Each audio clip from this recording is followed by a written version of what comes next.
ఈరోజు ఒక పెద్ద మనిషి బహుశా ఎక్కడి నుంచి సెల్ఫీ వీడియో పెట్టుకున్నాడో తెలియదు కానీ ఒక సెల్ఫీ వీడియో పెట్టి విలేకరుల వాట్సాప్ గ్రూప్లో పోస్ట్ చేసినాడు. స్థానిక తెలుగుదేశం ఇన్ఛార్జ్ రవీంద్రనాథ్ రెడ్డి అంటాడు, నిన్న సాయంకాలం నుంచి YSR Congress party social media అంట వర్రా రవి అరెస్ట్ అయినాడని చెప్పి విపరీతంగా ప్రచారం చేస్తూ ఉందంట. మళ్ళా ఈరోజు పొద్దున్న నుంచి వర్రా రవి అరెస్ట్ కాలేదు, అయినాడా కాలేదా అనే సందేహం కూడా మనమే వెలుబుచ్చుతా ఉన్నామంట. దీంతో పోలీస్ శాఖకి ఎటువంటి సంబంధం లేదంట, తెలుగుదేశం పార్టీకి ఎటువంటి సంబంధం లేదంట. వర్రా రవికి ఏమైనా జరిగితే వైఎస్ఆర్ కాంగ్రెస్ పార్టీదే పూర్తి బాధ్యత అంట. నిజంగా ఎంత పెద్ద మనిషి, ఎంత పెద్ద పెద్ద మాటలు. కుట్ర జరిగిందంటాడు. ఈ సంవత్సరం రాష్ట్ర ప్రభుత్వానికి తెలియజేస్తా ఉన్నాం, బెస్ట్ పోలీస్ మెడల్ పోలీస్ శాఖలో వాళ్ళకి ఇవ్వకూడదు. మా పులివెందుల ఇన్ఛార్జ్ మాజీ MLC Ravindranath Reddy alias BTech Ravi గారికి ఇవ్వాలి బెస్ట్ పోలీస్ మెడల్ అవార్డు. కూటమి ప్రభుత్వం పట్ల ఎంత కన్సర్న్ ఉందో ఒకసారి ఆలోచన చేయండి. నిజానికి నిన్న సాయంకాలం మహబూబ్ నగర్ దగ్గర వర్రా రవిని అరెస్ట్ చేసినామని చెప్పింది YSR Congress party social media కాదండి, సాక్షాత్తు మీ నీల్ మీడియా, మీ ఎల్లో మీడియా ఆంధ్రజ్యోతి, సాక్షాత్తు ఆంధ్రజ్యోతి అండ్ ఈనాడు స్పష్టంగా వర్రా రవిని మహబూబ్ నగర్ దగ్గర అరెస్ట్ చేశామని చెప్పి స్పష్టంగా వాళ్ళ టీవీల్లో వేయడం జరిగింది. అక్కడి నుంచి విజయవాడకు కానీ, రాజంపేటకు కానీ, కడపకు కానీ స్టేషన్లకు తీసుకెళ్తారని చెప్పి కూడా చెప్పడం జరిగింది. ఇది వాస్తవం కాదా అని చెప్పి అడుగుతుంది. ఒకసారి ఆ వీడియో చూపించండి. సోషల్ మీడియా కార్యకర్త రవీందర్ రెడ్డిని అరెస్ట్ చేశారు. బెంగళూరు నుంచి పులివెందుల మీదుగా హైదరాబాద్ కు వెళ్తుండగా మహబూబ్ నగర్ జిల్లా పరిధిలో అదుపులోకి తీసుకున్నారు. వర్ర రవీంద్ర రెడ్డిని కడపకు తరలిస్తున్నారు. అక్కడి నుంచి రాజంపేటకు తరలించే అవకాశం ఉన్నట్లు తెలుస్తోంది. టీవీ5 లో వచ్చింది, ఈనాడులో వచ్చింది, మీ మీడియాలో వచ్చింది. మీ మీడియాను నువ్వు, ఎల్లో మీడియాను నువ్వు YSR Congress party social media అని చెప్పడము ఎంత హాస్యాస్పదం నాయనా రవి. అబద్ధాలు చెప్పేటప్పుడు మరి ఎక్కడి నుంచి పెట్టినావో, ఏ గోవాలో ఉండి పెట్టినావో, ఏ శ్రీలంకలో ఉండి ఆ సెల్ఫీ వీడియో పెట్టినావో నాకు తెలియదు, కానీ కనీసం లోకల్ న్యూస్ ఫాలోగా ఫస్ట్ ఫాలో అయ్యి 10 మందిని అడిగి, మీడియా వాళ్ళని అడిగి విచారించుకొని మళ్ళీ ప్రెస్ మీట్ పెట్టు. ఈ మాదిరి ఏం విచారించుకోకుండా ప్రెస్ మీట్ పెడితే ఫూల్ అవుతావు నువ్వు.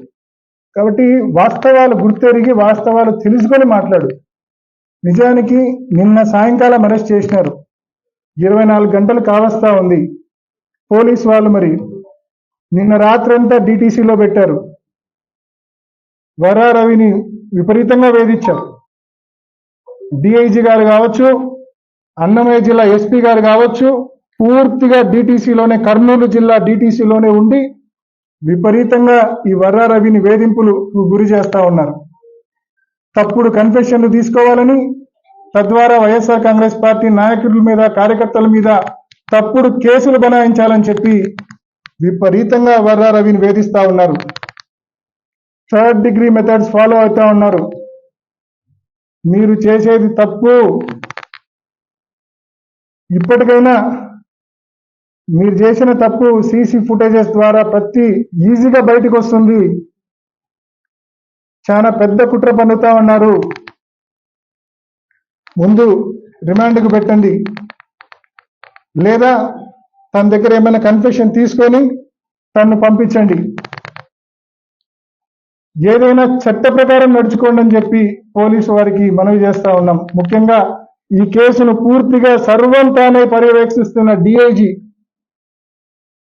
కర్నూలు డిఐజీ గారికి మనవి చేస్తా ఉన్నాం, కొయ్య ప్రవీణ్ గారికి.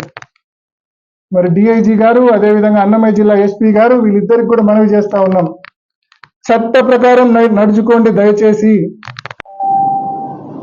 తన దగ్గర కన్ఫెషన్ తీసుకుంటారా, మరేం తీసుకుంటారా? వేధించి, కొట్టి, 3rd డిగ్రీ మెథడ్స్ ఫాలో అయ్యి తప్పుడు కన్ఫెషన్లు తీసుకొని తప్పుడు కేసులు బనాయిచ్చే తప్పుడు ప్రాక్టీసెస్ ఫాలో కావద్దండి, మీ డ్యూటీ సక్రమంగా చేయండి. ఇప్పటికి కూడా మీరు అరెస్ట్ చేసినారని చెప్పి నిజాయితీగా ఒప్పుకోవడం లేదు. ఎంత దుర్మార్గం ఇది! అంటే ఎన్ని రోజులు వేధించాలనుకుంటున్నారు మీరు అతన్ని? మళ్ళీ మళ్ళీ చెప్తా ఉన్నాం,